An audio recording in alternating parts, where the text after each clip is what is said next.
Madame la Présidente, Monsieur le Secrétaire général des Nations Unies, Mesdames et Messieurs les chefs de délégation, distingués délégués, Mesdames et Messieurs, j'ai l'insigne honneur et le grand privilège de prendre la parole au nom du camarade président, le capitaine Ibrahim Traoré, président du Faso, chef de l'État, à l'occasion de la présente session, afin d'y porter la voix du peuple digne et intègre du Burkina Faso. Aussi me charge-t-il d'adresser ces fraternelles salutations à tous les citoyens du monde épris de paix et de liberté. Madame la Présidente, je vous adresse au nom du Burkina Faso mes chaleureuses félicitations pour votre élection à la présidence de cette 80e session. Votre élection consacre la confiance de la communauté internationale en votre leadership et votre sens de l'écoute et du dialogue. Vous trouverez auprès du Burkina Faso un partenaire sincère, constructif et engagé. À votre prédécesseur, M. Philémon Yang, j'exprime ma gratitude pour la qualité et la rigueur du travail accompli lors de la 79e session. Madame la Présidente, distingués délégués, Mesdames et Messieurs, le Burkina Faso souscrit pleinement à la déclaration prononcée au nom de la Confédération des États du Sahel par la République sœur du Mali. Ensemble, avec le Niger, nous avons une communauté de buts et d'aspiration dans un espace de renouveau et de rupture.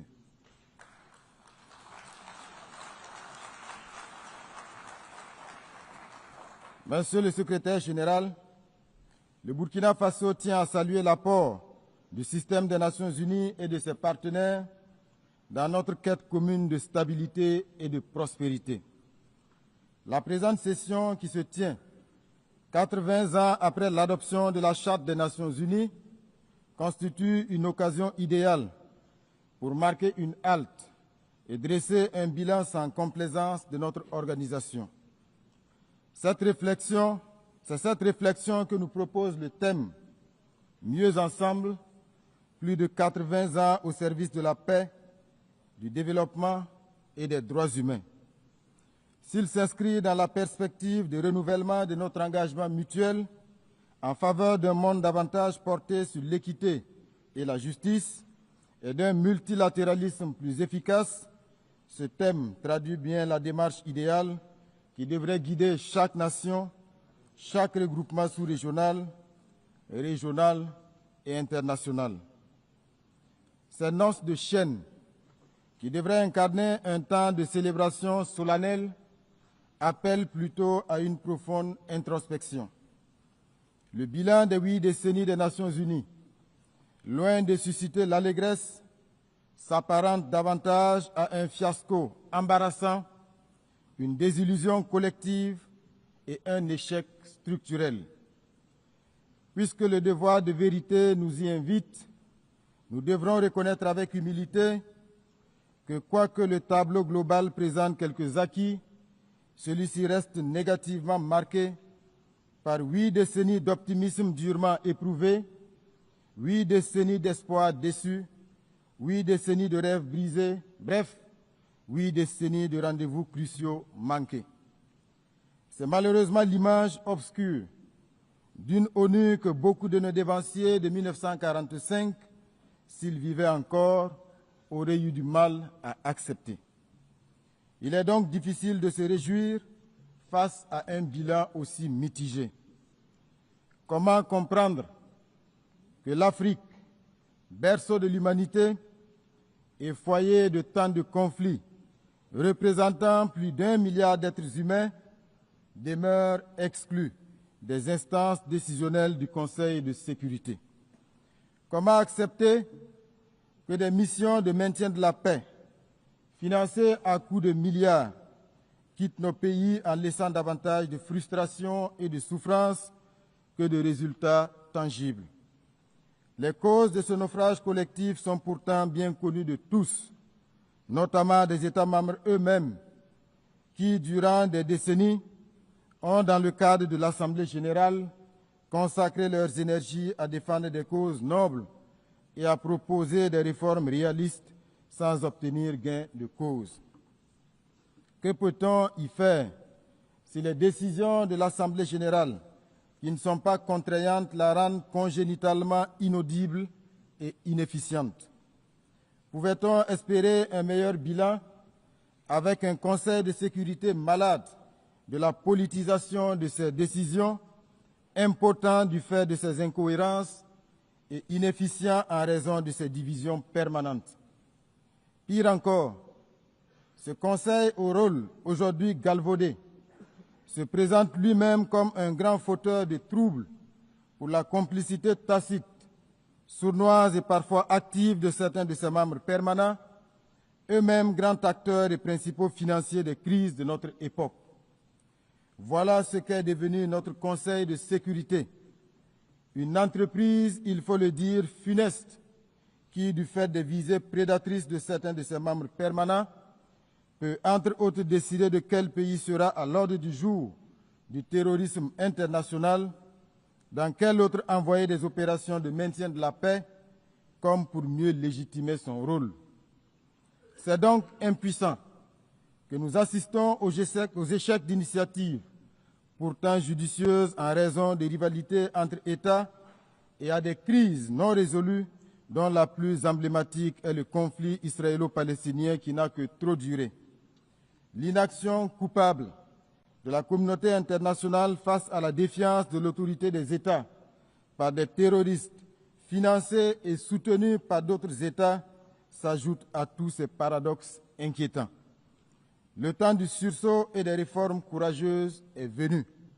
Sans cela, le Conseil de sécurité restera une institution anachronique, incapable de répondre aux défis de notre temps. Mesdames et messieurs, dans un monde en profonde mutation marqué à la fois par l'essor de la numérisation et par la persistance de tensions géopolitiques, il devient impératif de repenser nos stratégies de développement économique. Le commerce international ne peut plus être appréhendé à travers les schémas rigides et déséquilibrés qui nous ont été imposés, mais doit être réorienté vers le renforcement de l'autonomie économique, la transformation locale des ressources et la promotion d'une justice sociale réelle. Il est aujourd'hui reconnu que la prospérité durable passe par des politiques volontaristes d'industrialisation, de valorisation sur place de nos matières premières et de création d'emplois décents, notamment pour la jeunesse. C'est pourquoi il est urgent de répondre avec le cycle, il est urgent de rompre avec le cycle de dépendance aux exportations de produits bruts, un modèle qui accroît la vulnérabilité de nos économies et freine inexorablement notre émergence. Au Burkina Faso, les initiatives présidentielles traduisent cette volonté ferme de bâtir une économie productive, inclusive et résiliente, capable d'offrir de nouvelles perspectives à nos concitoyens.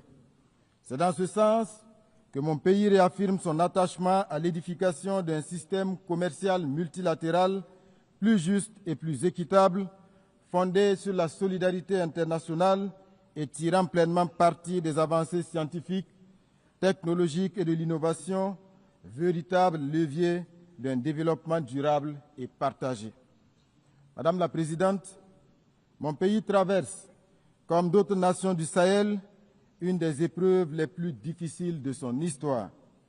Depuis près d'une décennie, le Burkina Faso est agressé par des terroristes soutenus par des forces obscures. Ces groupes convoitent nos ressources, cherchent à briser notre souveraineté et à imposer la loi du chaos. Mais loin de nous résigner, nous avons fait le choix de la dignité et de la résistance. Sous le leadership du camarade président, le capitaine Ibrahim Traoré, nous avons décidé de prendre notre destin en main, en mobilisant nos forces de défense et de sécurité, appuyées par les volontaires pour la défense de la patrie, véritables héros du quotidien. En instituant le Fonds de soutien patriotique, alimenté par les contributions volontaires de nos citoyens, de notre diaspora et des amis du Burkina Faso à travers le monde. Depuis 2023, ce fonds a déjà collecté plus de 413 milliards de francs CFA, preuve éclatante de l'unité et du sursaut patriotique de notre peuple. En engageant des réformes historiques pour atteindre la souveraineté alimentaire, réhabiliter nos terres, relancer notre production agricole et réduire notre dépendance aux importations. Ces efforts déployés par tout un peuple déterminé portent leurs fruits. Plus de 72% de notre territoire ont été reconquis, des milliers de déplacés internes regagnent leur localité, des écoles rouvrent, des services sociaux reprennent vie. Le Burkina Faso démontre ainsi qu'un peuple uni et debout peut surmonter les épreuves les plus dures. En tout état de cause, le Burkina Faso réaffirme en toute responsabilité que ses priorités ne sont pas négociables et que ses choix sont plus que jamais à respecter. Mesdames et messieurs, nous inscrivons notre action dans le sens des vertus de la solidarité et de l'unité avec la conviction profonde qu'un peuple rassemblé autour d'un idéal commun peut accomplir de grandes choses.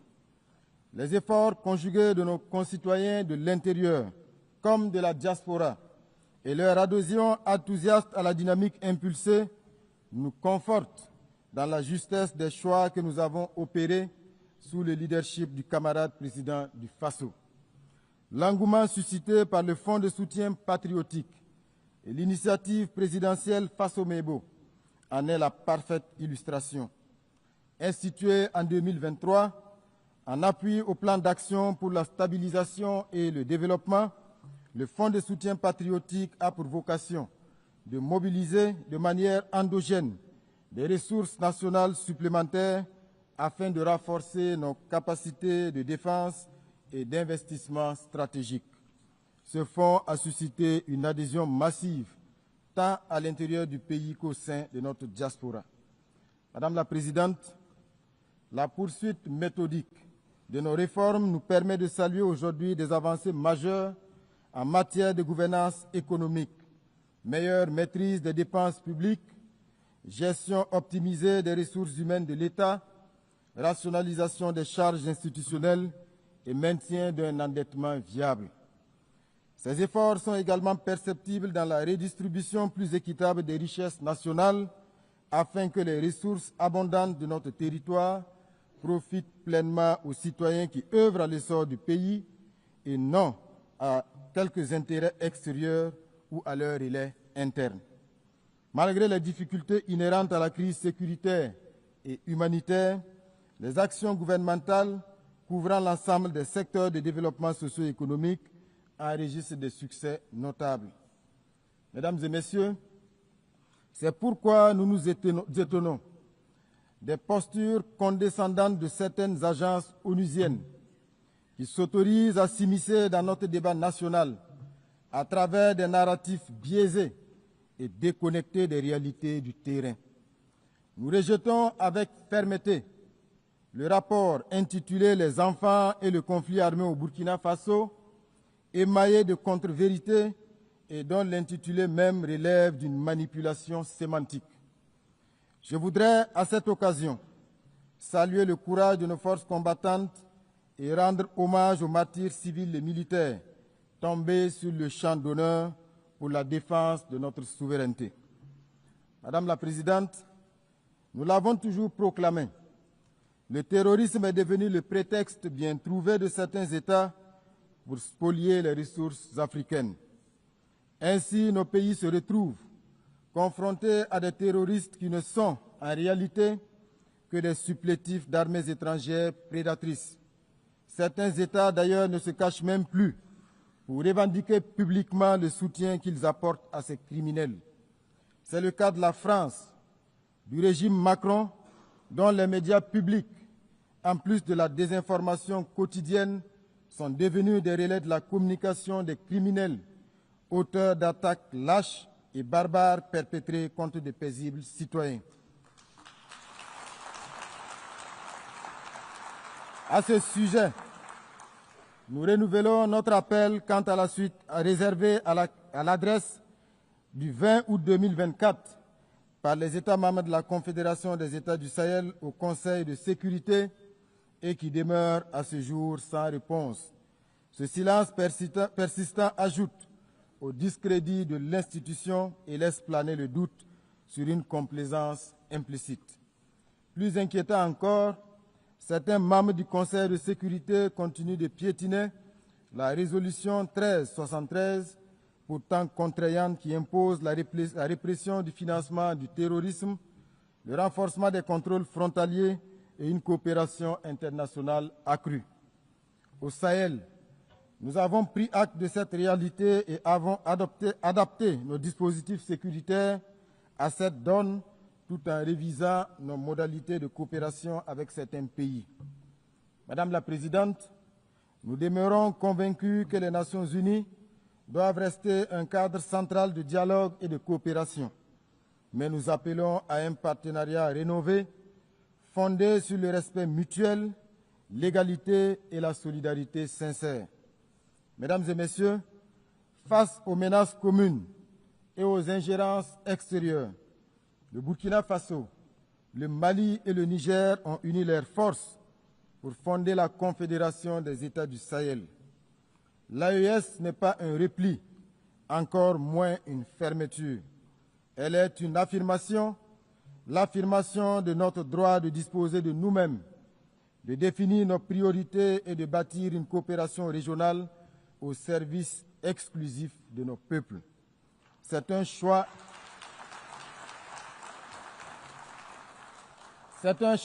de dignité. C'est le refus d'un système où nos pays servaient trop souvent de terrain de manœuvre pour des agendas extérieurs. C'est la volonté d'être acteur principal de notre histoire et d'écrire nous-mêmes l'avenir de nos enfants. L'AES s'inscrit dans la continuité du combat de figures panafricanistes telles que Thomas Sankara, Patrice Lumumba ou Kwame Nkrumah. Aujourd'hui, une nouvelle génération de leaders assume ce flambeau avec la ferme conviction inspirée du père de la Révolution d'août 1983 que seule la lutte libère. Madame la Présidente, l'Afrique, depuis 8 décennies, revendique légitimement sa place au Conseil de sécurité. Il est temps de réformer profondément notre organisation. Plus concrètement, il s'agit de mettre en œuvre une réforme courageuse du Conseil de sécurité, en accordant à l'Afrique une représentation permanente, d'améliorer la gestion des ressources pour rendre l'ONU plus efficace et plus proche des peuples qu'elle prétend servir, de s'attaquer avec fermeté aux causes structurelles de l'injustice internationale, qu'il s'agisse du terrorisme instrumentalisé, du blocus de Cuba, des sanctions contre le Venezuela, la Russie, l'Iran, le Nicaragua ou de l'impasse du conflit israélo-palestinien. Le Burkina Faso souscrit à la vision de la Chine sur la communauté d'avenir partagée. Dans le cas particulier de la République bolivarienne du Venezuela, nous réaffirmons notre soutien indéfectible à ce peuple qui subit depuis des décennies des campagnes d'isolement, des sanctions illégales et des provocations incessantes. Face à cette ingérence flagrante dans les affaires souveraines d'une nation et cette agression économique aux conséquences humanitaires désastreuses, nous exprimons notre solidarité avec ce pays qui résiste avec dignité pour préserver son droit de choisir son propre destin sans ultimatum ni dictat étranger. Nous appelons donc à la raison et à la diplomatie pour que cesse toute action hostile contre le Venezuela. Monsieur le secrétaire général, je voudrais à présent m'adresser à vous. Il est vraiment temps pour notre organisation de changer de paradigme, car l'ONU se retrouve aujourd'hui dans la même situation que la défunte Société des Nations. Elle est incapable d'imposer sa voix et faire respecter ses propres principes, incapable de faire appliquer ses décisions et résolutions aux puissants, incapable de faire respecter le droit international, incapable de régler les multiples conflits et incapable d'évoluer et de se mettre au niveau des défis actuels. Monsieur le secrétaire général, vous avez une belle occasion de rentrer dans l'histoire en prenant vos responsabilités pour une transformation en profondeur de cette organisation qui a suscité à sa création tant d'espoir. Vous avez le soutien ferme de millions de citoyens du monde pour faire de cette organisation un véritable garant de la paix et de la sécurité dans le monde et non un instrument de domination aux mains des forts du moment. Malgré les pressions diverses et les enjeux de pouvoir, nous vous savons assez ingénieux pour affranchir l'Organisation des Nations Unies et la placer à la hauteur de nos ambitions communes. Madame la Présidente, abordant les questions de développement, le Burkina Faso salue la tenue de la 4e conférence internationale sur le financement du développement et forme le vœu que les conclusions de la réunion de Séville puissent contribuer à l'avènement d'une architecture financière plus équitable, respectueuse de la souveraineté des États et soutenant une transformation réelle des pays en développement. Dans la même veine, il demeure impérieux de s'attaquer aux facteurs qui constituent un frein à la pleine réalisation des objectifs de développement durable censés transformer positivement notre monde sous l'égide des Nations Unies. Mesdames et Messieurs, 80 ans après la Charte des Nations Unies, notre organisation est loin d'avoir répondu aux espoirs de 1945. 80 ans après, le monde est plein d'injustices et de souffrances et les risques d'un autre conflit généralisé se précisent et sont source d'inquiétude pour l'avenir. Mais il n'est pas trop tard pour redonner à notre maison commune l'élan qui lui manque. Le Burkina Faso, fidèle à son héritage panafricaniste, réaffirme sa foi en un multilatéralisme rénové, juste et équitable.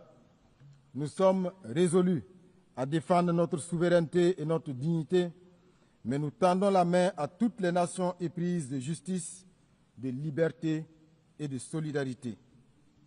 Vive l'Organisation des Nations Unies réformée et crédible. Vive la Confédération des États du Sahel. Vive le Burkina Faso digne, souverain et debout.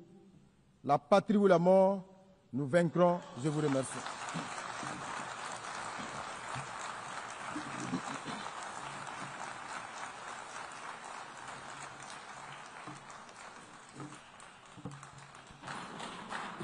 On behalf of the Assembly, I wish to thank the Prime Minister and Head of Government of Burkina Faso.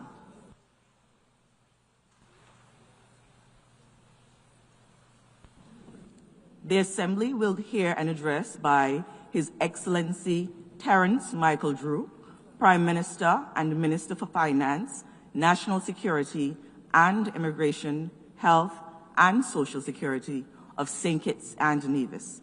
I request protocol to escort His Excellency and invite him to address the Assembly.